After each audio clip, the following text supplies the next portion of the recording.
네, 방금 소개받은 윤재환입니다. 제가 이제 사진과 그림으로 살펴보는 신부엽팔경이라는 소재를 가지고 왔는데요. 이것은 제가 이제 몇 년 전에 그 신부엽팔경이라는 책자를 하나 쓴 게 있습니다. 이거 신부엽팔경이라는 책자가 있는데요.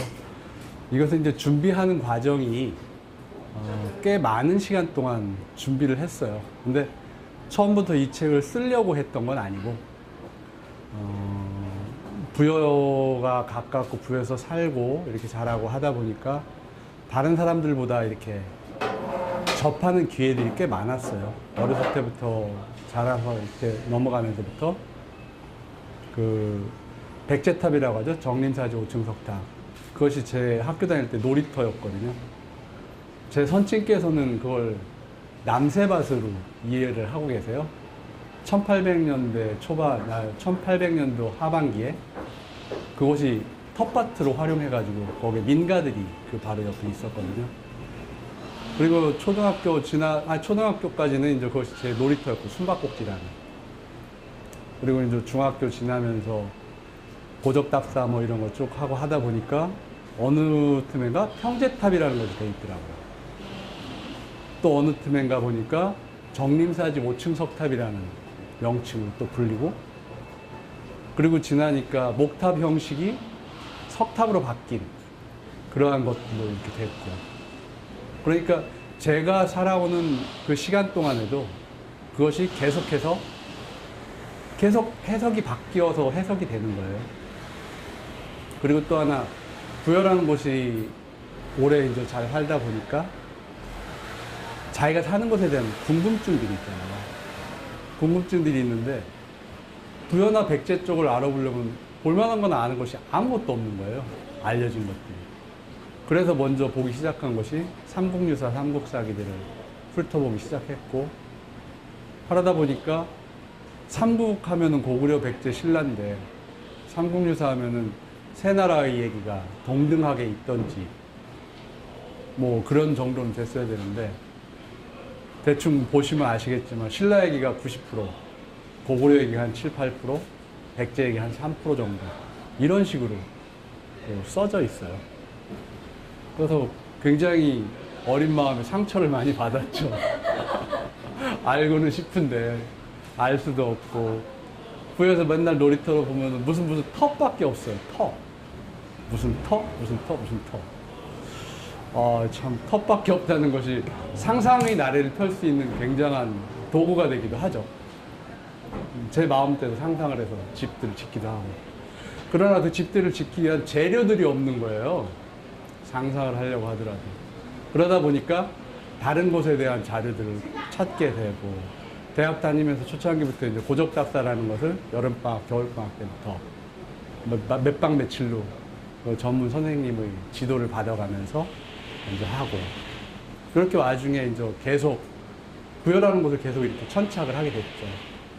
근데 학교는 이제 전공은 경영학에서 회계 쪽으로 돼서 그 대우라는 곳에서 외환부하고 뭐 그런 쪽 거치고, 무역 쪽하고 사업계획하고 뭐 이런 것 쭉 하고, 밥 먹고 사는 걸 이제 그쪽으로 계속 하고, 토요일, 일요일하고 이제 시간 내서 좋아서 하는 것들, 그런 것들 시간을 그때부터 이제 계속 보내기 시작한 거예요. 해가지고서 이제 러시아 사업한다고 한 3, 4년 왔다 갔다 하는 와중에 뭐 망했죠. 한 4년 하고 망했죠. 그러나 그 망한 것이 머릿속에는 다 남아있더라고요. 러시아의 그 문화라든가 시스템이랄까, 그 체계랄까. 거기서 사실은 극사실주의에 관한, 일리아 레핀에 관한 작품들도 많이 보고, 모스크바도 가서 하고, 레닌그라드 가서 보고, 그다음 우즈베키스탄 가서도 보고, 박물관들, 미술관들, 톨스토이 생가도 많이 가서 음성도 들어보고, 그런 이제 문화적인 충격들을 많이 받았고, 사상적으로는 그 한국에서 교육을 받다 보니까 우익 쪽인데, 좌익이라는 곳에 어떻게 뿔난 사람들인 줄 알았는데, 초창기에 가보니까 문화나 역사들이 저희보다 더 깊고 풍부하고 미국보다도 더 많이 아주 방대한 그런 것들에 대한 문화 충격이 굉장히 있었죠. 그런 과정들을 거쳤고, 그리고 부여라는 곳에 대해서 계속 자료를 모으게 됐어요. 엽서 한 장, 사진 하나, 책 한 권, 이야기 하나, 그런 것들을 모으다 보니까 한 자료는 모으는데 한 10년 넘게 걸린 것도 있고, 20년 만에 뭐 눈에 띈 자료 듣고 나서 그런 것도 있고, 그러면서 뭐 아주 기뻤던 일들이 굉장히 많죠. 근데 저는 어차피 역사학을 전공하는 사람은 아닌데, 어느 틈엔가 가지고 있는 자료들이 남들보다 많았던 거예요. 사실 정보 불균형이 일어난 거죠.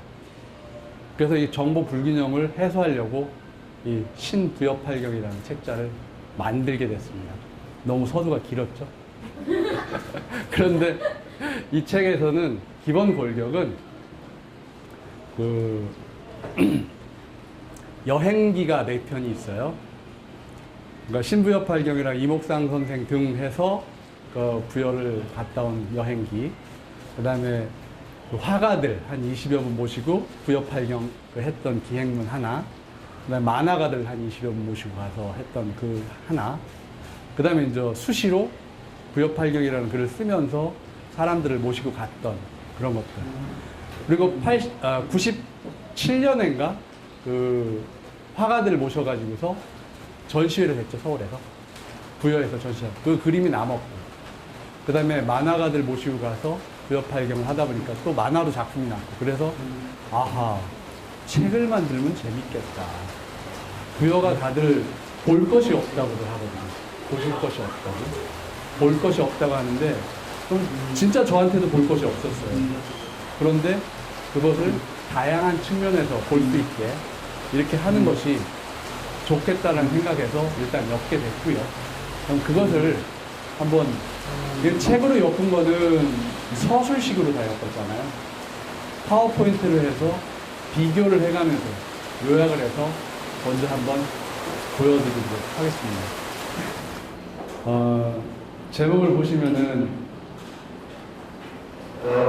재미있는 재단, 재미있는 사람 이야기 중 사진과 그림으로 살펴보는 신부여팔경, 노산윤재환 재미있는 재단 이렇게 쭉 써있죠. 글씨가 좀 생소하지 않으세요? 네, 생소해요. 생소하죠. 이게 이제 남간 김기혁이라는 분이 그 글씨가 가지고 한글 픽토그램을 하셨어요. 그래가지고 그걸 가지고 처음으로 만들어 본 건데, 며칠 전에 돼가지고 한번 일단 채용을 해봤습니다. 네, 그래서 나중에 글씨들이 꽤 재밌는 것들이 아마 될 거예요. 자, 신부여팔경이니까, 그러니까 부여팔경이라는 게 있는 거죠. 부여팔경이 있고 새로운 부여팔경. 근데 팔경을 보면은 그 8가지 경치인데 그 몽개필잡이라는 책자에 그 팔경이라는 얘기 원래 나옵니다. 그리고 그 다음에 이어서 고려시대 때 팔경이 들어오기 시작했고, 팔경이라는 개념이 계속 이렇게 지역마다 뭐 단양팔경, 원팔경, 강릉팔경 등등해서 많이 생기고 있죠. 근데 부여는 한 1920년대 김창수 부여군수가 만들었던 부여 팔경이 있었어요. 근데 팔경도 시대에 따라서 계속 바뀌어가는 거거든요. 시대에 따라서 재해석들이 일어나는 거예요. 재해석들이 일어나는데 그 재해석을 안 하고 한 100여 년이 지난 거예요. 그래가지고 거기에서 그럼 볼 것도 없는데 좀 재해석 좀 해보자라는 그런 뭐 호기도 작용을 했고, 근데 신부여팔경이라는 책을 쓰려고 시작했던 건 절대 아니에요. 하다 보니까 결과적으로 그렇게 된 상황인데, 여기 보시면은 이 글씨는 이제 이목상 선생이 그 타이포그래프 이목상 선생 글씨로 한 건데요. 좀 다른 변화를 주고 싶었어요. 인쇄체나 뭐 이런 거 가지고 하는 것보다는 좀 다르게, 없는 거니까 만들어 보는데 명명을 하는 거니까 새롭게 좀 명명을 해보자는 그런 생각을 가지고 있었고, 그리고 요 정림사지 5층 석탑에 여기 이제 그 소정방이라고 저 어렸을 때 했었는데, 이게 비로자나불이에요. 비로자나불. 근데 여기가 남새밭이에요. 저희 선친께서 태어나시고 했던 그 남새밭. 그 사진이 있어가지고서 좀 만들었고요.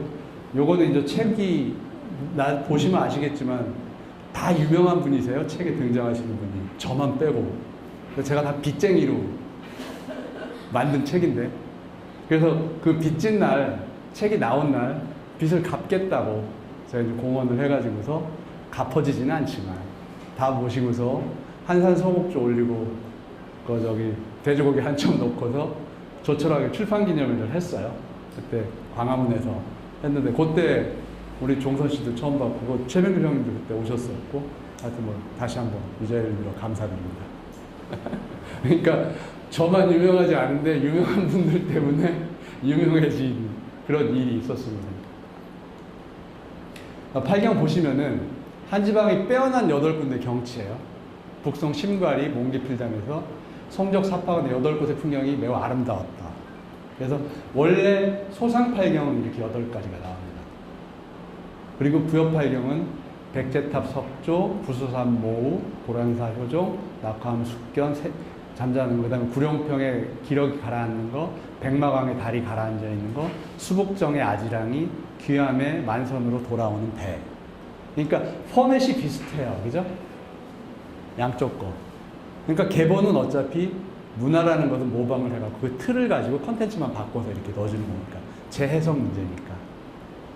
그리고 어차피 저도 이 신부여 팔경이라는 걸로 부여라는 남들이 보지 않은 것을 다시 재해석을 한 거거든요. 저라는 그릇 내지는 저라는 통역자를 통해서 새로운 부여 팔경을 제시를 한 거죠. 그러니까 이름을 하나 적어놓은 거죠. 부여 팔경. 그러니까 신부여 팔경을 만들어가는 과정을 여러분들은 옆에서 엿보시는 거예요. 엿보기 재밌잖아요. 엿보는 거. 그 엿보는 과정을 제가 한 가닥을 보여드리는 거예요. 사실은 책을 쓰고 나면은 해석자 맘대로잖아요. 읽는 사람 맘대로잖아요. 근데 저자가 어떤 식으로 생각해서 했느냐를 하나 보면은 하나의 해석 폭이 더 늘어나는 거겠죠. 그 늘어나는 것을 한번 경험해 보시면 좋겠습니다. 그래서 신부여팔경을 금성산 조망, 부소산 산책, 백제탑 석조, 북남지연꽃, 무량사 매월당, 장아리 삼층석탑, 대조사 미륵보살, 주암리 은행나무 해가지고서 이렇게 8개를 내사경으로 만들었어요. 보통 부여 읍내에 다 모여 있어요. 부수산 언저리에. 그러나 요새 교통편도 많이 발달했고, 그 다음에 사물을 보는 시각들, 미감도 많이 변화가 일어났고, 그러니까 새로운 조류에 맞는 것들을 이렇게 했는데, 이것은 제 혼자 독단으로 만든 게 아니고, 한 20여 년 동안 이제 이문학회나 여러분들 모시고 가다 보니까 남들이 다 좋아하고, 뭐 괜찮겠다라고 하는 그런 것들을 제가 대신 모아서 이렇게 작업을 한 겁니다. 근데 부여 관련해서 최초의 기행문이 발굴해낸 게 있어요. 가정 이곡이라고, 그 목은 이색 선생 아버지예요. 이 양반이 1349년 5월 달에 주행기라는 걸 써요. 낙화암에 와가지고서 딱 이렇게 둘러보고 그 글을 남긴 그것이 이 책자 안에 있습니다. 그리고 다산 정약용 선생도 조룡대기라는 것을 여의당 전서에다 써요. 근데 거기에서 옛날 사람들 참 허망하다. 무슨 당 고종 때 용을 갖고 낚시로 낚느냐. 그게 이제 이 양반이 1700년대 이제 얘기를 하신 거죠.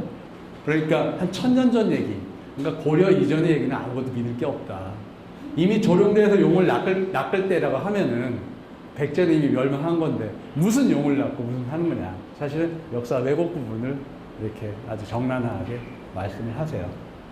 춘원 유광수 선생도 삼천리라는 잡지에다 낙화암이라고 쓰셨고, 그 다음에 가람 이병기 선생도 낙화암을 찾는 길이라고 46년에 문예독본에다가 하셨고, 등등 더 많은 부여를 다녀가셨던 글들이 많아요. 그러니까 그런 것들이 어떻게 보면 이것을 이루는 골간이 됐던. 뭐 요것이 이제 2002년도에 뭐 신부여 팔경이라는 이름으로 한번 답사를 했던 그 사진, 금성산 꼭대기에서 사진을 찍은 겁니다. 여기가 이목상 선생, 여기가 저 진품명품 김영목 선생하고 했던. 그 이제 18경 보면 안에 사경, 부여가 이렇게 반달처럼 흘러요. 이렇게 딱 성을 쌓으면 이게 반달처럼 생겼잖아요. 일경 금성산 조망 여기서 이제 쳐다보는 건데, 여기서 쳐다보면 전체를 다 조망을 해볼 수가 있거든요. 금성산 조망, 부수산 산책, 백제탑 석조, 국남지 연꽃, 그래서 왜 무량사, 주암리 은행나무, 대조사 석불, 장아리 삼축, 이래서 사실 부여 16개 읍면에 골고루 퍼지게 괜찮은 것들. 그러면서 사실 부여에서는 백제가 아니면 다 사장이 돼요. 뭐 대접을 못 받아요. 고렵게 아무리 멋있는 마애불 소용없어요. 백제가 아니면 꽝인 거예요. 지성묘 청룡기 거죠. 저기 뭐 산직리 부여하고 그 논산 경계에 있는데 강화도 거보다 더 커요. 더 큰데 꽝이에요. 아주 대접을 못 받아요. 그러니까 백제가 패망하고 백제의 역사가 뒤안길에 사라진 그것을 붙잡고서 아직도 하고 있는 그런 뭐가 아이러니가 있어요. 그래서 저는 그거보다는 그 1500년 된 은행나무도 집어넣어줬고, 그 다음에 김시습이라는 양반도 한번 붙잡았고, 그 다음에 여기 미륵불인데 이건 또 굉장히 멋지, 일산을 딱 받치고 있는 부처님 참 멋지세요. 그 다음에 이제 장아리 3층 석탑이라고 아주 숨어있는, 꼭꼭 숨어있는, 근데 이것이 한산사지탑이 일반적인 절에 가람이 배치하고는 전혀 다른 그러한 형태를 갖고 있어서 조망을 좀 해보고 해서 전체적으로, 근데 이것은 제가 뽑은 거고 사실은 더 많은 곳들이 더 많죠. 저하고 부여 가시는 분들은 그래요. 10년을 봤는데도 아직도 볼 게 많네. 저는 50년을 봤는데 아직도 보고 있거든요. 그러니까 알면 알수록, 보면 볼수록, 이러한 시각들이 생겼던 가장 큰 이유도 박물관에 같은 유물을 100여 번 이상 쳐다보고 하다 보니까 시각이 자꾸 바뀌더라고요. 아까 백제탑이 그랬죠. 평제탑에, 정림사지 5층 석탑에, 놀이터여서 뭐 막 바뀌어가는. 박물관에 가서 그릇 하나를 보면, 아, 그릇이네. 빗살무늬 있네. 흙으로 만들었네. 600도에서 구운 거구나. 밑에가 이렇게 됐으면 위에다 걸었나? 아니면 뭐 파쇄했나? 이런 식으로 자꾸 인식이 바뀌잖아요. 그런 것이 나중에 시각으로 가서 새로운 걸 봤다. 이거 어느 지역에서 했더니 뭐하고 비교가 되는 그런 레퍼런스가 생기면서 시각이 생기잖아요. 그리고 박물관은 좋은 것들이 많으니까 많은 것들을 자주 보게 되면은 시각은 당연히 올라가게 돼요. 교육 중에서 제일 좋은 게 반복 교육이잖아요. 그건 만고불변인 것 같아요. 반복해서 보고 화두를 가지고 생각하고 띠보고, 그렇지 않으면 뭐 아무것도 안 됩니다. 일단 다음으로 넘어가겠습니다. 그래서 고암 정병래 선생이 그 돌에다가 세기마트에서 이렇게 새겼어요. 그래서 이분이 8경을 8개를 이렇게 작업을 하셨는데 해석이 재밌어요. 이분한테 이 작품이 나오는데 한 3개월 정도 제가 개인 사사를 해드렸어요. 컨텐츠에 대해서, 신부여 8경에 대해서. 그리고 모시고 답사도 직접 갔었고, 그리고 나니까 한 3개월 정도 후에 작품이 나오더라고요. 이분은 저한테 고맙다고 하는 게 컨텐츠를 알려줘서 고맙다. 저는 작품을 해줘서 고맙다. 서로 고마운 일이 됐죠. 이것이 실물 사이즈는 돌 한 요 정도 크기 돼요. 한 면에. 요걸 2개. 그래서 4면씩 해서 8개가 된 거고요. 금성산 조망, 일산, 오산, 부산 이 3가지 산을 형상화시켜서 세 산에서 신선들이 왔다 갔다 했다라는 얘기가 있어요. 대목이.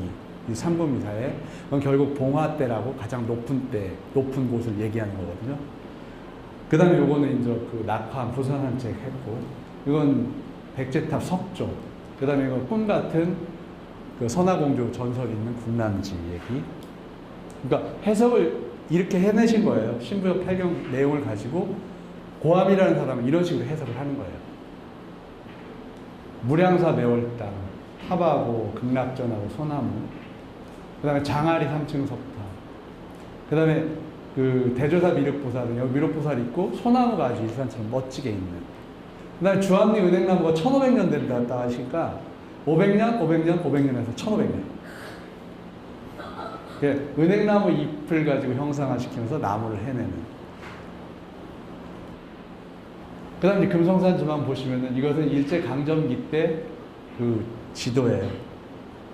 40년대. 이것도 일제강점기 때 지도고. 요거는 그 창산 신맹선이라는 분이 부여지던데, 여기 하나 특이사항이, 여기가 부여신궁이라고, 일제가 폐막할 때 한 80% 공정을 해서 일본보다 더 큰 신사를 부여에다 만드는 공정이 완성이 됐었어요. 폐망하면서 다 없어졌죠. 그래서 여기에서 동남아에서 좋은 나무며 목재를 엄청 가져왔는데, 그 나무는 부여고등학교 자리로 옮겨져서 지금 부여고등학교가 굉장히 멋진 나무들이 많이 있고, 그 목재들을 갖다가 다 흔들어가지고 부여중학교를 만들었는데 그건 다시 개축이 됐고 등등. 그 다음에 이 터는 그대로 활용을 해서 기초 같은 거 다 만들어 놓은 것은 현재 삼충사라고 해서 계백, 성충, 흥수 세 사람을 모시는 사당을, 밑바탕을 쓰고 있어요. 자, 그래서 여기서 잠깐 동영상을 하나를 보시겠습니다.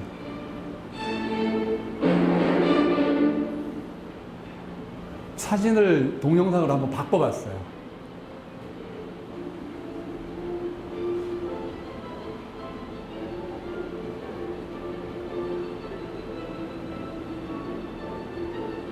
여기 87년에 찍은 사진이고요. 10년 후 98년에 찍은 사진, 같은 장소에서. 근데 이제 많이 바뀌어요. 전매청이 없고, 그 다음에 이제 2010년 또 10년이 지난 자리에 또 찍고요. 건물들이 생기고. 부여 신궁지도요. 사진관 포장지인데, 이건 또 다른 시간, 수북정에서 쳐다보는 부소산. 신맹선이라는 분이 그림입니다. 오용길이라는 분이 금성산 조망을 그리신 거. 요거 이제 일제강점기 때 지도인데, 이게 이제 40년대 관광 안내 지도로 판매가 됐던 그런 지도들. 이건 70년대. 여기가 지금 청소년 수련원, 여기가 전매청. 낙조도 그냥 볼만 하고요. 낙조를 넣어놓은 이유는 낙조 보려면 자야 되잖아요. 뭐 부여에서 주무셔라. 네. ESC에서 나오시죠. 네, 됐습니다. 고맙습니다. 그래서 다른 것을 이렇게 같이 놓고서 비교를 해서 보면은 좀 다른 맛이, 같은 것을 10년, 10년, 10년 놓고 보는 사진들도 있죠, 이렇게. 여기가 이제 건물이 하나 있죠. 여기가, 그렇죠, 여기죠. 여기가 부여 홍삼 제조창이라는 곳이에요. 전매청이라고 했었고, 요 위치가 이렇게 벌판으로 바뀌어요. 이것이 정림사지 박물관으로 또 바뀌어요. 그러니까 30년 만에 이렇게 바뀌죠.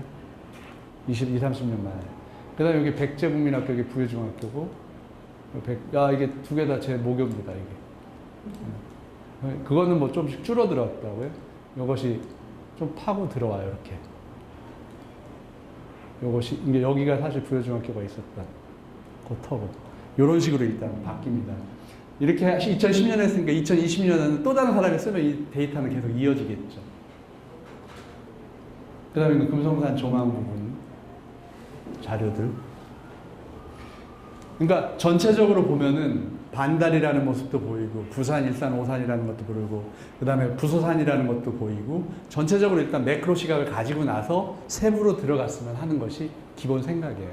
그래서 금성산, 그래서 전체적으로 일단 봤습니다. 그리고 이곳이 가장 잘 볼 수 있는, 부여가 잘 보이는, 부여하면 부소산 해가지고 부소산에서 많이 보시는데, 부소산보다는 금성산에서 보시는 것이 더 낫지 않나 하는 생각을 해봅니다. 오용길 선생님 작품이시고요. 요게 부산이에요. 떠 있는 산. 뭐냐면은 전설이 있어요. 그 백제가 이제 공주에서 538년에 부여로 도성을 옮겨요. 옮기고 나니까 그 산신들이 화가 났어요. 보고를 안 하고 하니까. 그래서 막 몇 달 며칠을 그냥 비를 막 내린 거예요. 그랬더니 이 산이 원래 청주에 있던 산이에요. 청주에 있던 산인데, 청주에 있던 산이 막 떠내려가는 거예요. 떠내려오다가 딱 이 위치에 왔는데, 요게 부소산이고요. 부소산 뒤쪽에 천정대라는 곳이 있어요. 천정대에 호암리가 있는데, 호암리에 호녀가 그 쳐다보고서 산 떠내려간다 하고 소리 막 질러버린 거예요. 그러니까 이 부산에서 잠자던 산신이 잠이 벌떡 깼고 어떤 애를 막 팍 세워버렸어요. 그래서 떠있는 산 뜰붙자 서서 부산이에요. 그런데 요것이 이제 제가 가만히 생각을 해보니까 부여가 이제 장마가 많이 지고 하면은 대청댐 막히기 전에 홍수가 굉장히 많이 났어요. 그럼 요 주변이 다 물바다예요. 그럼 결국은 물에 떠 있는 산인 거예요. 그래서 부산이 맞아요. 그래서 그런 것을 갖다가 그런 식으로 이렇게 만들었다라는. 사실 물구경, 불구경이 나만 한다 치면 제일 재밌잖아요. 어렸을 때 그거 시간 가는 줄 몰라요. 그래서 이제 그런 것들, 그러니까 동네 사람들만 아는 그런 얘기들이 있죠. 그리고 오늘 금성산에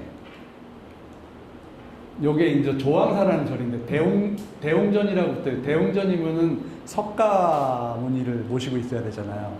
근데 이 불상은 저게 비로자나불이에요. 직원인을 하고 있는 비로자나불이면은 대웅전은 아니거든요. 근데 이제 나중에 제가 이걸 비판하겠다는 얘기가 아니고 이제 옹호를 하자면은 요거는 부여 출신 월하 종전 스님 부여 분수리 분이세요. 입적을 하셨는데 그분이 이제 글씨를 갖다 걸어놓은 거고요. 이 불상은 조선 고족도부에 보면 1916년 거 보면 이렇게 금성산 불상이라고 발굴이 된 게 있어요. 이 불상이 이렇게 바뀌어요. 똑같죠? 똑같죠? 근데 얼굴은 이제 복원을 해 놓으신 거고, 복원을 해 놓은 건데, 이 앞에가 굉장히 하얘요. 계속 봐도. 그래서, 참 관리 잘했다 하고 봤는데, 궁금해서 자주 이제 가다 보니까 옆에서 사진을 찍으니까 이런 모습이에요. 앞에는 하얗고 뒤에는, 그러니까 요거는 사실은 원래 요 모습일 거고요. 요 더 가까이 가서 보니까 그라인더를 이렇게 갈아서 했더라고요. 그래서, 여러 가지 신심을 발현하는 방법, 그분들을 깨끗하게 하고 깨끗하게 보여주려고 했는데, 그것이 다른 시각에서 보면 문화재 파괴나 보존 그런 뭐 우매한 그런 것이 발생할 수 있는 시각이 되니까 굉장히 다르게 보는 거죠. 그러니까 이분을 이 절 쪽에서는 신앙의 대상으로 보면서 깨끗하게 신도들에게 보여주겠다는 그런 걸로 해석을 한 거고, 문화재 보호나 뭐 이런 측면에서는 좀 애로가 있다라는 식으로 생각을 하겠고, 그러니까 같은 건데 다르게 해석을 하는 거죠. 같이 공존을 하는 거죠. 월인천강이라는 게 있잖아요. 다른 하나인데 천강에 비친 모습이 다 다르잖아요. 근데 이 강에 있는 게 달이냐 저 강에 있는 게 달이냐, 다 같은 달이죠. 완어브 댐이죠. 1000분의 1이죠. 서로가 주장은 못하죠. 달 입장에서는 내 그림자 중에 일부야. 걔도 맞아, 걔도 맞아, 걔도 맞아. 우리 다 같이 살잖아요. 그리고 이제 부서산산지역으로 가서 고란사, 이게 1900년대 초반의 고란사 모습이에요. 근데 여기 보면 벽이 좀 수리가 됐죠. 여기 좀 깨졌죠. 얘보다 얘가 나중 사진이겠죠. 근데 요거는 전설이 있는데 여기 또 미류나무가 없죠. 여기 미류나무가 있죠. 그러니까 같은 사진인데 시대가 아직 정확하게 확정이 안 됐어요. 단지 1900년대 초반 일제강점기 때의 사진인데 선은 안 바뀌었는데 요 사진이 사실은 요 사진보다 먼저일 수가 있어요. 이 미류나무 때문에. 미류나무는 나중에 심은 거거든요. 이게 성냥강 만들고 했던 그 나무거든요. 그리고 요거는 이제 한 70년대 모습이고, 요 모습하고 요 모습하고도 많이 다르죠. 근데 요거는 이제 그 주암리 은행나무하고 전설하고도 또 연결되는데, 이따가 주암리 은행나무가 1500년대 나무예요. 그러니까 아름이 어른 6명 반. 6명 반 이렇게 하면은 딱 맞아요. 수건 한 25m밖에 안 되는데 은행은 한 가마씩 열리고. 근데 그 숭각사라는 절이 귀암에 있어요. 숭각사라는 절이 있는데 그 절이 폐사가 됐어요. 폐사가 됐는데 무슨 전설이 있냐면은 숭각사 주지스님이 기둥을 하나 하려고 그 은행나무를 잘라왔어. 가지고 넘어가다가 배랑 맞아 죽었어요. 그래가지고서 절이 폐사가 됐대요. 근데 기록에 보니까 1900년도에 숭각사를 이건해서 조항사로, 고란사로 만들었어요. 그러니까 없어졌으니까 얘기를 그렇게 만들어 붙여버린 거예요. 이해되시죠? 그런 식의 얘기들. 재밌죠? 강요하는 거죠. 자, 이건 같은 사진이에요. 같은 사진인데 흑백 사진 찍어서 옛날 칼라링 하잖아요. 칼라, 색깔 칠해서 같은 거. 강정미 띄었어요. 요거도 그렇고. 요건 이제 박재동 화백이 가서 그리신 거고, 이건 또 이제 최근 모습들. 부서산 산책에서 이제 요것도 일제 강점기 때 없어요. 요것도. 근데 설명들이 그때 당시는 맞았죠. 근데 지금으로 봐서는 새로운 사실들이 많이 발굴되고 하잖아요. 그러니까 틀린 얘기들이 많아요. 근데 이때 당시는 다 맞았어요. 그래서 사실은 그 기록들을 저는 그대로 보존을 했어요. 이거는 as of today 시각이고 그때 당시는 그랬다. 그럼 그걸 또 해석을 다른 사람은 또 다르게 해야 되잖아요. 저는 모아놓는 걸로 해석을 한 거고. 그리고 여기 보시면 백화정이라는 정자가 없어요. 여기는 사자루라는 정자가 있어요. 이 정자가 1929년에 생겨요. 그리고 이 정자는 1919년에 생겨요. 그러면 이 사진은 1919년 이후, 29년 이전에 찍은 사진이 되겠죠. 연대가 이제 그 사이로 나오는 거고, 그때 이제 뭐 돛대 썼고, 사람들 있고, 여기는 뭐 텃밭으로 돼 있더라고요, 이렇게. 여기가 백화점 자리인데, 여기 조룡대, 아까 용을 낚았다는, 소정방이가 용을 낚았다는 그 바위, 전설이 있는, 정약용 선생이 황당하다고 하는. 그리고 여기 보시면은 사자루하고 백화점이 보여요. 여기 끝했죠. 그러니까 29년 이후, 그러니까 요 사진하고 요 사진들. 그러니까 그런 의미들, 소소한 의미들, 그런 거 찾고 하는 변화되는 그런 모습들. 그 다음에 요거는 신부엽화경에서 그곳을 이종구라는 화백은 이렇게 해석을 했어요. 백마강 전설을 다 듣고, 얘기를 다 듣고, 작품으로 이렇게 풀어냈고, 이희재 화백은 삼천궁녀가 뛰어내리는 모습에다가 사람들이 걸어 올라가는 것을 동시에 해가지고서 이렇게 해석을 해내셨고요. 김광성이라는 화백은 백마강 달방 노래하면서 황포도 때 기러기니 뭐 낙하함 절벽이니 이렇게 해석을 해내셨고요. 박재동 화백은 울긋불긋 다 꽃하는 불타는 것으로, 사실은 이 세 분 다 똑같은 거 오셨어요. 똑같은 경험을 했어요. 그런데 토해내는 톤이 다 다르죠. 지금 제가 항상 하는 것은 변화와 톤이라는 거예요. 만고불변의 진리는 변화잖아요. 변화는 만고불변의 진리거든요. 근데 대부분이 나는 변하면서 남은 안 변하기를 원하면서 너 왜 변했어라고 해서 의사소통이 깨지잖아요. 소통이 깨지잖아요. 그러니까 저는 그런 것들을 단적으로 좀 보여주고, 우리 다 다르다. 다르기 때문에, 유니크하기 때문에 존재하는 거고 귀한 거다. 그런 얘기를 하는 거예요. 그래서 같은 것을 계속 다른 사람하고 다른 시대하고 다른 상황에서 이렇게 볼 수 있게 계속 제시를 하는 겁니다. 세뇌죠? 자, 이 글씨하고 이 글씨하고 쓴 사람이 같아요. 그리고 이건 고란사라고 썼고요. 백마장강이라고 썼고요. 해강 김기우진이라고 아시죠? 해강 선생. 해강 선생이 썼는데, 해강일기에 보면은 1921년 8월 14일에 그 김규진이 사자루에 올라 경치를 감상해요. 그 다음 8월 20일 날 사자루 편에, 그러니까 백마장강을 써요. 쓰면서 내가 왜 백마장강을 이렇게 썼다라고 얘기를 해요. 제가 이 자료 찾는 게 한 7년쯤 걸렸어요. 제가 듣고 나서. 아, 그런 게 있어, 김규진. 그 얘기 듣고 제가 저걸 직접 찾아서 확인하는 게 한 7년 정도. 그러니까 끈질기죠? 7년은 짧은 거예요, 사실은. 근데 백자는 반월성 반월강산의 태극수로 태극의 지형에서 취했고, 태극같이 생겼죠? 마자는 백마가 재갈을 풀고 풀밭에 누워 고개를 돌리고 임금을 그리워하는 마음에서 취했으며, 장자, 사비강 물결이 바람을 맞아 일어나고, 굉장하죠? 길게 흘러가며 쉬지 않는 기세에서 취했고, 아주 쉬지 않고 흘러가죠? 강자는 반은 물, 반은 흙인 반도강산이 억년 동안 쉼없는 데서 취하였다. 백제는 망했지만 백제 땅은 가만히 있잖아요. 그 땅에서 계속 재생산들이 일어나잖아요. 사람이 우리가 태어나서 죽고 내가 사용하고 땅 가져가요? 내 땅의 일부로 돌아가죠. 계속 재해석과 재사용과 이런 것들이 일어나는 거죠. 그러니까 본질을 꿰뚫으신 거죠. 백마장강. 부여하면 백제하면 꼭 패망한 국가, 아주 패배감 내지는 뭐 아주 그냥 우수, 내지는 그냥 뭐 아주 험한 감 이런 것들로 굉장히 많잖아요. 근데 저는 그거라기보다는 일단은 정확하게 직시를 하고 거기에 어차피 뭐 백제도 있었고 신라도 있었고 고려도 있었고 조선도 있었고 고려 다 있었잖아요. 우리 대한민국도 있고 다 똑같거든요. 재해석을 해내가는 문제니까. 그런데 그 땅의 역사를 한번 기록하고 싶었던 거예요. 땅을 사람의 시각이 아닌 땅의 시각에서 한번 좀 해보자 해서 그럼 현재 상태에서 내가 할 수 있는 자료들을 모아보고 엮어보자라는 것이 저거. 그럼 결국은 이것은 제가 부여라는 컨텐츠를 갖다 썼지만 부여를 위한 방법론은 아니잖아요. 전국이든 전 세계든 어느 곳이든 그곳에 있는 곳에서 자기 땅의 역사나 해석을 해내는 그런 툴로서 방법론을 제시를 하는 거죠. 이렇게 보고 이렇게 시각을 이렇게 해석할 수 있다.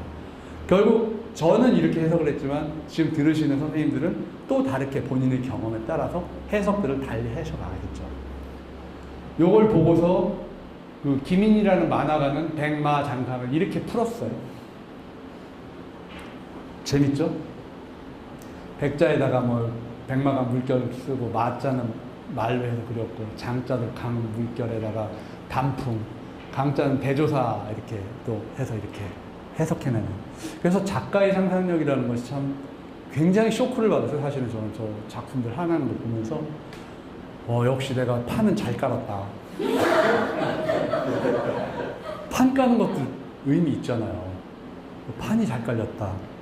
그리고 그 컨텐츠를 해석해내는 것은 그분들이 상상하고 그분들이 해석하는 거니까 너무 좋더라고요. 굉장히 행복했어요.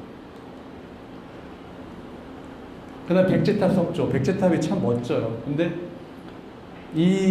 보통 그 백제탑을 정림사지 5층 석탑이라는데 정림사지 5층 석탑은 고려시대에 1018년에 이제 명문이 기와가 발견이 돼요. 대당 88년 어쩌고저쩌고 해서.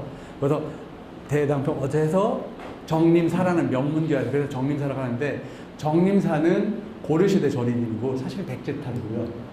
요 백제탑이 보통 한 나라가 패망을 하고 다 태우고 불질르고 해서 없애버리잖아요. 근데 이건 백제시대 때 빼어났던 탑인데 왜 살아남았을까요? 아주 간단해요. 이 백제탑이 사리탑이거든요. 절에 있던 사리탑. 사리탑이 스님 무덤이에요. 스님 무덤이고 국가적인 힘을 들여서 굉장히 좋은 작품으로 만든 거예요. 전쟁을 해서 나당연합군이 백제를 멸망했어요. 시키고 나니까 공적을 새겨야 되잖아요. 공적을 새기려니까 새길 곳이 없는 거예요. 탑 좋은 거 있으면 저기다 새겨. 그래서 여기에 대당평 백제궁 비면에서 요 사면 1층 탑신석이라고 합니다. 이건 기단석이라고 하고 탑신석, 이건 이제 뭐 옥계석, 뭐 탑신석 등등등 해서 이렇게 여기 노반 이렇게 쭉 올라가는데 이 탑신석 1층 탑신석에다가 대당평 백제, 그러니까 여기 글씨가 보이죠? 타코난 거예요 여기. 그래서 대당나라가 백제를 평정한 비명이다 해서 했는데 그래서 평제탑이라고 일본 사람들이 우리를 폄하시키기 위해서 니네는 당나라한테 패망한 나라야라는 걸 심어주려고 평제탑에서 저 어렸을 때 평제탑을 알았어요. 그리고 요 옆에 있던 요 보물 108호 비로자나무를 소정방이라고 했어요. 그러니까 이겼으니까 그 사람은 동상 세웠다라는 거예요. 왜냐하면 이 불상이 굉장히 못생겼어요. 그래서 저기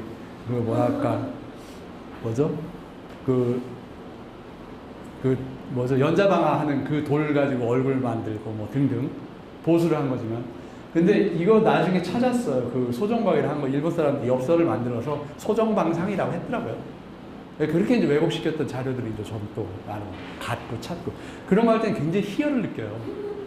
우연히 지나가다가 이제 그런 것들을 이제 습득하게 되는데 근데 관심을 갖고 있으니까 관찰을 하게 되고 관찰하다 보니까 관계가 연결을 하는 그런 것들이 자연스럽게 그 사실 삶을 보는 방법론 중에 하나거든요. 관심을 갖고 관찰을 하고 관계를 형성시키면은 그 다음에 이제 그 툴이 됩니다.